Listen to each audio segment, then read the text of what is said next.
Bonjour les amis, j'espère que vous allez tous et tous bien, moi ça va plutôt super. Et aujourd'hui on se retrouve pour la vidéo, vidéo de mercredi. Voilà, je dis comme ça, vous savez quel jour sort de la vidéo, de toute façon elle sortira mercredi. Bref, j'avais envie de le dire. Aujourd'hui on est là pour les mangas du mois de juillet, parce qu'en fait, pour ceux qui étaient sur l'ancienne chaîne, qui étaient présents sur l'ancienne chaîne, bah j'ai fait la vidéo des mangas du mois de juillet. Sauf que j'ai tout perdu, bah oui, bah il faut forcément que je retourne la vidéo des mangas des mois de juillet. Donc à partir de septembre, on recommencera le projet, enfin les vidéos type les mangas du mois de juillet, les mangas du mois d'août. Alors en fait, il n'y aura pas de manga de mois d'août parce que bah il y a juste aucun manga que moi j'achète sur toutes les séries que j'ai. Il n'y en a aucun qui sort en août. Tous, absolument tous sortent en septembre. J'ai jamais vu ça. C'est qu'absolument toutes les séries que je regarde, que je lis, toutes, sans exception, sortent en septembre. Tous. Que ce soit My Hero Academia, Fuka, Re:Zero, Made in Abyss, The Isolator, One Punch Man, euh, Platinum End, toutes les séries que je lis sortent en septembre. Donc ça va être une grosse vidéo en septembre parce qu'il y en a, il y a toutes les séries que je jette qui sortent en septembre. Donc voilà. Donc là, on va juste faire le point sur les mangas que j'ai eu ce mois de juillet. Bon, on est fin juillet, mais bon, bref. J'avais déjà fait la vidéo, mais j'ai pas envie de me répéter. Voilà. Sur ce, les amis, on va commencer rapidement par parler du tome 14 de My Hero Academia. Le tome 14 de My Hero Academia. Qui débute un nouvel arc, l'arc d'Overhaul, avec le nouveau méchant. Je me semble qu'il s'appelle Overhaul, mais je me souviens plus de son nom. En fait, j'ai pas envie de chercher parce qu'en fait, dans la dernière vidéo, j'avais cherché justement son prénom. On a les trois meilleurs élèves de Yue avec Minyo et puis les deux autres, voilà, qui sont sympatoches, qui mettent en place, l'avenir d'Izuku, hein, ni plus ni moins. Surtout que Minyo, il était considéré à proprement parler comme normalement, avant Izuku, le successeur d'All Might. Tout du moins, c'est celui qui est vu par la plupart des professeurs de Yue comme le futur symbole de la paix. Donc voilà, déjà ça met une grosse barre en face d'Izuku, qui lui est quand même à proprement parler directement l'héritier d'All Might. Sauf que si Izuku n'avait pas été là, All Might avait déjà quelqu'un sous sa coupelle. Du moins, il avait déjà quelqu'un en tête. Et ce quelqu'un, c'était Minyo. Même s'il avait déjà un alter, et c'est pour ça qu'il a préféré Izuku quand il l'a remarqué, c'est que ce dernier n'avait pas d'alter. Minyo ayant déjà un alter, même s'il est considéré à proprement parler comme le futur symbole de la paix, ou tout du moins il est vu par la plupart des gens comme étant le prochain symbole de la paix, car il a la mentalité, car il a la force, car il a tout en fait. Il a tout pour être le prochain héros, il a tout pour être le prochain symbole de la paix. Donc voilà, donc notre Izuku se retrouve un peu paumé, et du coup il va se retrouver dans la même entreprise que ce dernier. Voilà. Alors, il va se retrouver dans la même entreprise de ce dernier avec comme directeur l'ancien partenaire d'All Might. Voilà, j'en dirai pas plus. Ce tome de My Hero Academia, je vous le mets comme ça parce que comme j'ai changé la position de mon micro, je peux vous mettre que comme ça. Voilà, le tome 14 de My Hero Academia. J'ai hâte de pouvoir lire le 15e qui sortira du coup en septembre. Et de découvrir ce que ce nouvel arc d'Overhaul, enfin ce nouvel arc tout du moins, je sais pas s'il s'appelle Overhaul, enfin Overhaul c'est le nom du chef des Yakuza, mais ce que ce nouvel arc va pouvoir nous proposer. Et puis, allez, je voulais juste faire une petite... voilà, non c'était pas là. Zut alors, j'ai tombé dessus par hasard. Je vais vous le retrouver. Là. Vous vous rappelez de ceci? Voilà ceci. Vous vous rappelez de ça? C'est le sondage de popularité. Mais le sondage de popularité, en fait, eh bien, vu la gueule des personnages, rappelez-vous-en, en fait, c'est la gueule des personnages dans l'ending de la saison 2. Le deuxième ending de la saison 2, si je dis pas de bêtises. Euh, Ouais, c'est ça. Où on voit tous nos personnages dans un espèce de monde fantasy. Et j'ai trouvé vachement drôle de les retrouver avec ce design-là pour le sondage de popularité des personnages. Même si le premier, il me semble qu'il s'agit de Katsuki. Parce que dans cet arc, euh, surtout vu le début, hein, ce qui concerne le combat Izuku-Katsuki, qui va remettre en place un petit peu les personnages et l'avenir, etc. Faut que les deux se battent, etc. Voilà, je vous en donne un petit exemple ici. Voilà, les deux se battent, etc. Bref, c'est pas le principal, mais il s'en passe des choses. Et puis, petite anecdote qui traîne par ici. Alors, ça fait un moment, je l'avais déjà dit dans la vidéo précédente, enfin dans la vidéo du mois de juillet, mais sur l'ancienne chaîne, que notre cher notre cher Kohei Horikoshi, aurait annoncé lors d'une interview faite en France, ou tout du moins faite par un journaliste, alors je sais pas si c'était français ce journaliste, mais bref, il aurait dit que nous, chez nous en France, on aurait atteint bientôt 50% du manga. Ce qui est énorme. Voilà, j'ai envie de vous le dire, c'est énorme. Tout du moins, lui, d'après ses sondages, d'après ce que lui, il aurait en tête, il voudrait terminer My Hero Academia en une trentaine de tomes. Donc, si on calcule bien, bah, on est bientôt à la moitié. Après, ça ne veut pas dire 30 tomes exactement, mais il voudrait le terminer en une trentaine de tomes. Donc, on serait bientôt à la moitié chez nous en France. Donc, au Japon, ils en sont déjà à plus de la moitié. Voilà. Ça fait mal de savoir qu'on est bientôt à la moitié de My Hero Academia. Et j'espère qu'il va encore continuer sur sa lancée et nous permettre, malgré l'absence du symbole de la paix, nous permettre. Ouais, je suis un gros fanatique de All Might. J'adorais ce personnage. J'adorais. Mais il est toujours présent, il est toujours en vie, mais j'adorais ce personnage. Voilà. J'en dirai pas plus. C'était le tome 14 de My Hero Academia. On va donc passer au prochain, qui est le nouveau. Le premier tome du nouvel arc de Re:Zero. Voilà. Le premier tome de l'arc 3, Trust of Zero. Ah, vous voyez, j'ai un magnifique accent anglais.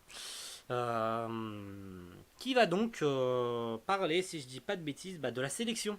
Alors, au début du tome, ils se rendent tout simplement à la capitale. Et puis on va rencontrer chacune des candidates. Parce que bien sûr Emilia n'est pas la seule candidate au trône. Et on va pouvoir rencontrer chacune des candidates. Et puis ce que j'ai trouvé vachement drôle, alors je peux totalement me tromper parce qu'en fait j'aurais dû revoir l'animé entre temps. Mais rappelez-vous-en de lui. Alors, elle, c'est pas Anastasia. Je vais retrouver son nom. Parce que je me souviens plus exactement c'est quoi le nom de chacun des candidats. Parce que voilà, j'ai pas envie de vous dire de bêtises quant au nom des candidats, etc. Alors que. Voilà. Alors que ça se trouve, c'est autre chose, etc. Bref. Priscilla. Rappelez-vous-en, Priscilla. Voilà. Priscilla, c'est elle. C'est elle, la Priscilla. Vous vous rappelez d'elle? Vous vous rappelez qu'elle a un chevalier avec elle, un chevalier qui cache son visage. Ce dernier, il est juste ici. Je vous le retrouve. Voilà. Vous vous rappelez de lui? Ce chevalier-là, qui cache son visage. De souvenirs, dans l'anime, il n'avait pas eu de développement. De souvenirs, je peux me tromper. Alors la caméra, voilà, c'est bon, la caméra est redevenue fluide. De souvenirs, dans l'anime, ce personnage n'avait pas eu de développement, à proprement parler. Dans le manga, il a un réel développement. Il a une histoire, il a une importance cruciale pour l'avenir de la série. Personnellement, je pense qu'il a un avenir crucial. Vous voulez savoir?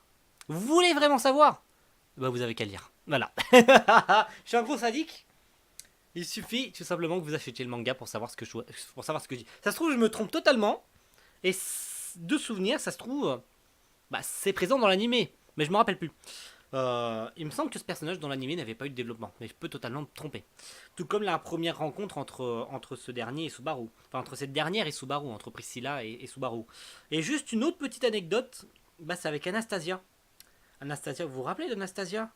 Vous vous rappelez forcément d'Anastasia. Oh, pas vrai. Mais oui, vous vous souvenez d'Anastasia, merde. Anastasia, c'est elle. Anastasia, c'est elle, là, elle, là. Vous vous rappelez d'elle? Voilà. Vous trouvez pas qu'il y a un problème? Alors je peux aussi me tromper sur ce point-là, mais elle est pas un peu grande quand même? Oui? Non? D'accord. De souvenir, dans l'animé, elle était plus petite. Donc, je peux me tromper aussi. Voilà. J'aimais pas la théorie comme quoi j'ai littéralement raison et que l'animé... enfin, tout du moins que dans l'animé elle soit plus petite et que dans le manga elle soit plus grande. Mais, en fait... Si ça se trouve, elle a la même taille dans le manga, mais dans l'animé, je voulais dire, mais ça se trouve, je me trompe. Voilà. Personnellement, je prends plus au sérieux le manga Re:Zero parce que dans l'animé, pour vous donner un petit peu un point de vue, tout du moins mon point de vue, par rapport à ça, je trouve personnellement que l'animé, en fait, l'auteur n'a pas forcément un regard direct sur le scénario, en fait. En sachant que pour l'animé, il vend à proprement parler une partie de ses droits en fait. Donc pour ce qui est du réalisateur, il peut je pense retoucher à proprement parler, il peut retoucher le scénario et faire en sorte que les chara-design des personnages soient un peu modifiés et que certains trucs soient oubliés ou que certains trucs soient modifiés pour être racontés plus tard, etc. Comme par exemple le développement de ce personnage qui, de souvenir, n'est pas présent dans l'animé et qui, ça se trouve, sera raconté plus tard. Mais voilà, je prends plus au sérieux parce que le manga, je pense que l'auteur a un droit de regard sur le manga. Tout du moins, à chaque fois que l'auteur est sur le point de sortir un chapitre ou qu'il est sur le point de sortir un tome, via l'éditeur en question, eh bien, l'auteur a un droit de regard sur le manga. Ce qui, je pense, n'a pas forcément, ce qui, je pense, n'est pas forcément le cas avec l'animé. Donc, je prends plus au sérieux le manga qui, je pense, est plus complet et reflète plus précisément les chara-design officiels des personnages qui sont présents dans le light novel. Donc voilà, c'était juste un petit avis si, certaines des dires que j'ai pu vous énoncer ici sont faux. N'hésitez pas à me le préciser dans les commentaires, car je ne me rappelle plus. Il faudrait que je regarde l'animé, ce que je ferai probablement quand je partirai à l'étranger, d'ici la fin de la semaine. Voilà, je pars dimanche. C'était la petite info, tout le monde s'en fout. Mais bref, voilà. Si je me trompe, n'hésitez pas à me le faire savoir, car de souvenir, bah, c'est pas le cas. Voilà, c'était tout pour ce tome de Re:Zero. On va passer à la suite, qui est le tome 9 de Fuka. Le tome 9 de Fuka. Ça continue. Aoi et notre personnage Yu Haruna sont en train de se rapprocher au fur et à mesure. Ce qui me déplaît pas personnellement, même si ce crétin se force à rester loin d'elle, parce que en fait il veut rester fidèle à Akitsuki, car même si tous les deux s'appellent Fuka, en fait il la voit à travers elle, sauf que lui il veut rester fidèle à Akitsuki, et si c'est ça en fait, c'est ça qu'il veut, il veut rester fidèle à Akitsuki, quitte à rester seul toute sa vie. Ce que beaucoup le reprochent en fin de compte, hein. Ils lui disent tous, c'est pas ce que Fuka voudrait, elle voudrait que tu continues à vivre, malgré le fait qu'elle soit plus là. Donc en fait, tout le monde est en train de lui reprocher, même Fuka, Aoi, est en train de se rendre compte qu'elle a des sentiments pour lui. Et lui aussi se rend compte qu'il a des sentiments pour elle, mais il fait tout pour l'éviter.